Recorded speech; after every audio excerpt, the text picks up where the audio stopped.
Traders gold market 50 के moving average के ऊपर ट्रेड कर रही है। ये देखें, ये 50 का मूविंग एवरेज है और गोल्ड मार्केट की ये जो कैंडल्स हैं ना, ये 50 के मूविंग एवरेज के ऊपर ट्रेड कर रही हैं। तो इस हिसाब से गोल्ड हमारा बुलिश ट्रेंड में है। हमने हर डिप से गोल्ड को बाय करना है। यहाँ पर 50 के मूविंग एवरेज की प्राइस आ रही है 3039.87। गोल्ड के 30 मिनट के टाइम फ्रेम पे 50 के मूविंग एवरेज ने ये सपोर्ट बनाई है 3039.87। RSI 56.41 पर है। ये वैसे न्यूट्रल जोन होता है, लेकिन 50 के ऊपर है तो ये हल्का सा, इसको हम कह सकते हैं कि RSI भी हमारा बुलिश है, लिहाजा हमने हर डिप से गोल्ड को बाय करना है।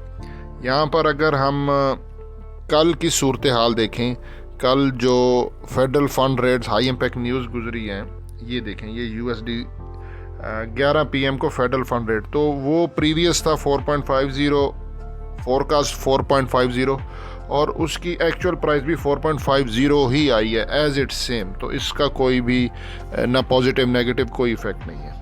यहाँ पे आज फिर हाई इम्पैक्ट न्यूज़ है। पाकिस्तानी टाइम के मुताबिक 5:30 PM को USD से रिलेटेड अनएम्प्लॉयमेंट क्लेम का डाटा है। बेरोज़गारी प्रीवियस 220 के और जो कि बढ़ के 224 की होगी, 220 से 224, मतलब ये इन्होंने फोरकास्ट की है बेरोज़गारी बढ़ने का। अब एक्चुअल प्राइस जब यहाँ पे आएगी तो पता चलेगा। अगर बेरोज़गारी बढ़ती है, यानी कि 220 से बढ़ के यहाँ पे एक्चुअल प्राइस 220 के अगर ऊपर आती है तो वो बेरोज़गारी बढ़ेगी और वो न्यूज़ डॉलर के अगेंस्ट होगी। डॉलर वीक और गोल्ड ऊपर जाएगा। फिलहाल इनकी फोरकास्ट यही है कि डॉलर वीक होगा।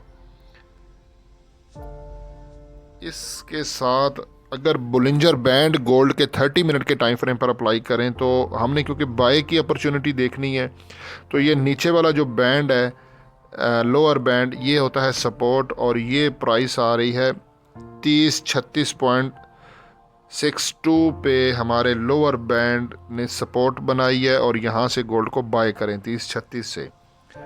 सुपर ट्रेंड ने भी गोल्ड के 30 मिनट के टाइम फ्रेम पे बाय का सिग्नल दिया है। सुपर ट्रेंड 3039.51 पे सपोर्ट बना रहा है और यहाँ पे अगर हम ये 3039, ये सुपर ट्रेंड की प्राइस निकाली है, बहरहाल वो यहाँ पे भी आ रही है 3039.51। यहाँ पे अगर हम MACD moving average conversion diversion को 30 मिनट के टाइम फ्रेम पे अप्लाई करो तो इसने ऊपर एक डेथ क्रॉस बनाया और ये बड़ा डेथ क्रॉस परफेक्ट है ज़ीरो लाइन के ऊपर। और यहाँ पे अगर हिस्टोग्राम पे नज़र डालें तो वो भी अब डाउन साइड पे आ रहा है। यहाँ से भी ये देखें, स्लोप डाउन साइड पे ही है। तो MACD ने हमें सेल का सिग्नल दिया, ठीक है, लेकिन पीछे भी ये फेक सिग्नल था। मैं आपको इसकी हिस्ट्री दिखाता हूँ।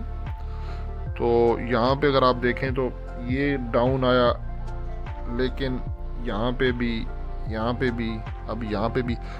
असल में इसका MACD का एक और तरीका भी होता है। ये ऊपर है सही, लेकिन ज़ीरो लाइन को अगर क्रॉस करता है तो फिर वो ज़्यादा इफ़ेक्ट होगा। यहाँ पे भी इसने देखें डेथ क्रॉस बनाया, ये भी बनाया, ये भी बनाया, लेकिन ये ज़ीरो लाइन के नीचे नहीं आया। तो ये हो सकता है यहाँ पे ऐसे आके फिर ऊपर चला जाए। तो ये सिचुएशन है। और ये अगर ऐसे यहाँ से नीचे आता है तो हमारे टर्निंग पॉइंट से हमें बाय की अपॉर्चुनिटी दे सकता है। यहाँ पर अगर हम पैराबोलिक सार को गोल्ड के 30 मिनट के टाइम फ्रेम पर लगाते हैं तो पैराबोलिक सार की प्राइस आ रही है 3045.36 पे। इसने गोल्ड की सपोर्ट बनाई है कि यहाँ से गोल्ड को बाय करें 3045 पे। ATR average true range trailing stop loss ने भी बाय का सिग्नल दिया है। इसकी भी लाइन नीचे है। ATR average true range trailing stop loss ने नीचे जो सपोर्ट बनाई है वो है 3039.00।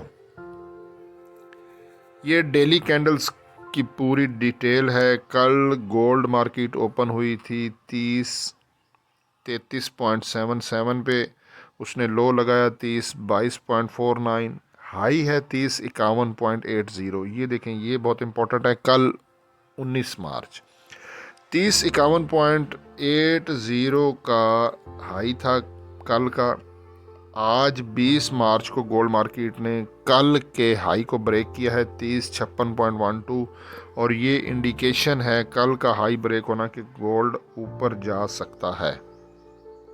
यहाँ पर अगर गोल्ड को स्मार्ट मनी कॉन्सेप्ट में 30 मिनट के टाइम फ्रेम पर देखते हैं तो यहाँ पे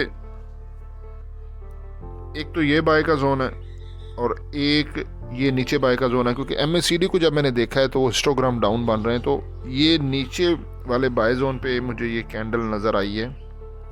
ये है बुलिश इनगल्फिंग, एक स्ट्रॉन्ग बुलिश इनगल्फिंग, देखें ना, रेड के बाद बुलिश, और ये बनी भी बाय के जोन के पास है। तो इसके पीछे ये देखें, ये डॉजी कैंडल है, ठीक है ना। इसके नीचे साइड पे विक बड़ी है, ऊपर साइड पे छोटी है और बिल्कुल थिन सी बॉडी है। तो डॉजी कैंडल का जो लो है ना वो आ रहा है 30.93।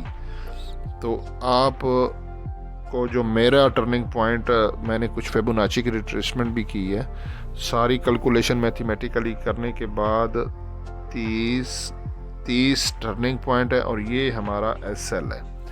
तो आप लोग 30-35 से गोल्ड को बाय कर सकते हैं। 30 का SL रखें और 100 पिप का जो TP है वो हमारा आएगा 35 के ऊपर 45, और ऊपर जो सेल का जोन बन रहा है ना कैलकुलेशन के बाद, वो मैं आपको बता देता हूँ। वैसे सेल करना रिस्की होगा।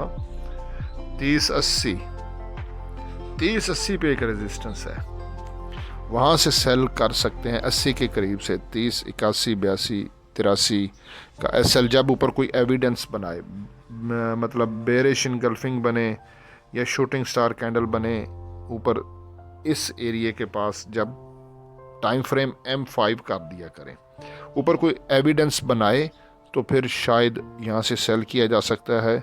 ये रेजिस्टेंस है। हसन अमान को दुआओं में ज़रूर याद रखिएगा। अल्लाह हाफिज़।